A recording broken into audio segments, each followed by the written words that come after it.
കണ്ണൂർ തലശ്ശേരിയിൽ കരിങ്കൽ ചീള് തെറിച്ച് കടയുടെ ഗ്ലാസ് തകർന്നു. വനിതാ ജീവനക്കാരടക്കം 2 മണിക്കൂറാണ് കടയിൽ കുടുങ്ങിയത്. ഫയർഫോഴ്സ് എത്തി ഗ്ലാസ് പൊളിച്ച ശേഷമാണ് ജീവനക്കാരെ പുറത്തിറക്കിയത്. നിഖിൽ അളവൂറാണ് വിവരങ്ങളുമായി ചേരുന്നത്.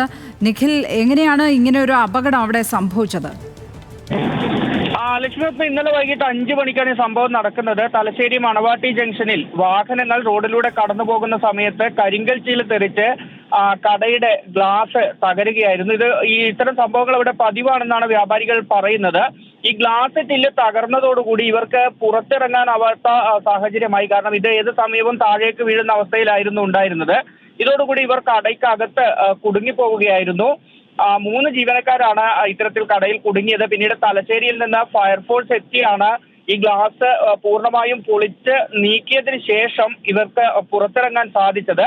നേരത്തെയും ഇതേ സ്ഥാപനത്തിൽ തന്നെ ഇങ്ങനെ കരിങ്കൽ ചീള് തെറിച്ച് ഗ്ലാസ് തകരുന്ന സംഭവം ഉണ്ടായതായി കടയുടമ ഷാനിദ് പറയുന്നുണ്ട്.